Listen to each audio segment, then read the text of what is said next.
আসসালামু আলাইকুম রহমতুল্লাহ। একটি আশ্চর্যজনক ঘটনা। হজরত ইমাম আজম রহমতুল্লাহ আলাইহের সাথে এক নাস্তিক পণ্ডিতের বিতর্ক।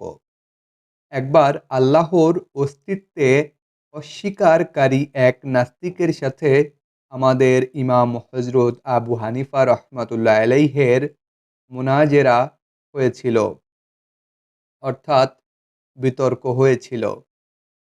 মোনাজেরার বিষয় ছিল পৃথিবীর কোনো সৃষ্টিকর্তা আছে কিনা। এত বড় ইমামের সাথে এই গুরুত্বপূর্ণ বিষয়ে মোনাজেরা দেখার জন্য অত্রমিত্র যথাসময়ে মোনাজেরার স্থানে সমবেত হয়ে গেল। নাস্তিক লোকটিও যথাসময়ে পৌঁছে গেল, কিন্তু হজরত ইমাম আজম নির্ধারিত সময়ের অনেক দেরিতে সমাবেশে তশরিফ আনিলেন। নাস্তিক পণ্ডিত ব্যক্তিটি জিজ্ঞাসা করলেন, আপনি এত দেরি করবেন কেন? তিনি বললেন, জঙ্গল দিয়ে আসার সময় এক অদ্ভুত ঘটনা চোখে পড়ল। সেটা দেখে আমি আশ্চর্য হয়ে ওখানে থমকে দাঁড়িয়েছিলাম। ঘটনাটি হলো, নদীর কিনারে একটি বৃক্ষ ছিল। দেখতে দেখতে সেই বৃক্ষ নিজেই কেটে পড়ে গেল। এরপর নিজেই তক্তায় পরিণত হলো। অতঃপর সেই তক্তাগুলো নিজেরাই একটি নৌকা হয়ে গেল এবং সেই নৌকা নিজের নদীতে নেমে গেল এবং নিজেই নদীর এপার থেকে ওপারে যাত্রী আনা নেওয়া করতে লাগলো এবং নিজেই প্রত্যেক যাত্রী থেকে ভাড়া আদায় করতেছিল। এই দৃশ্যটি দেখতে গিয়ে আমার দেরি হয়ে গেল। নাস্তিক পণ্ডিত এটা শুনে ছোট্ট হাসি হেসে দিল এবং বলল, আপনার মতো একজন বুজুর্গ ইমামের পক্ষে এরকম জঘন্য মিথ্যা বলা খুবই আশ্চর্যের ব্যাপার।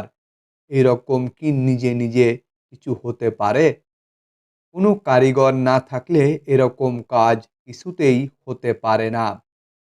হজরত ইমাম আজম বললেন, এটা তো কোনো কাজই না।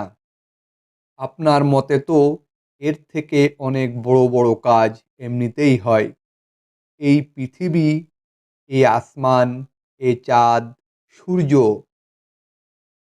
তরকারাজি, বাগান সমূহ এবং বেরং এর নানা রকম ফুল, সুমিষ্ট ফল, এই পাহাড় পর্বত, জীবজন্তু, মানব দানব, সব কিছু কোনো সৃষ্টিকর্তা ব্যতীত এমনিতেই হয়ে গেছে। যদি একটি নৌকা কোনো কারিগর ছাড়া এমনিতে তৈরি হয়ে যাওয়াটা মিথ্যা হয়, তাহলে সমস্ত পৃথিবীটা সৃষ্টিকর্তা ব্যতীত নিজে নিজেই তৈরি হয়ে যাওয়াটা তাহা মিথ্যা ছাড়া আর কিছু হতে পারে না। নাস্তিক পণ্ডিত তার এই বক্তব্য শুনে বিমোহিত হয়ে গেল এবং সঙ্গে সঙ্গে স্বীয় ভ্রান্ত ধারণা ত্যাগ করেও মুসলমান হয়ে গেল। এই বিশ্বের নিশ্চয়ই একজন সৃষ্টিকর্তা আছেন, যার নাম আল্লাহ। আল্লাহর অস্তিত্বেও অস্বীকার যুক্তিরাও বিপরীত।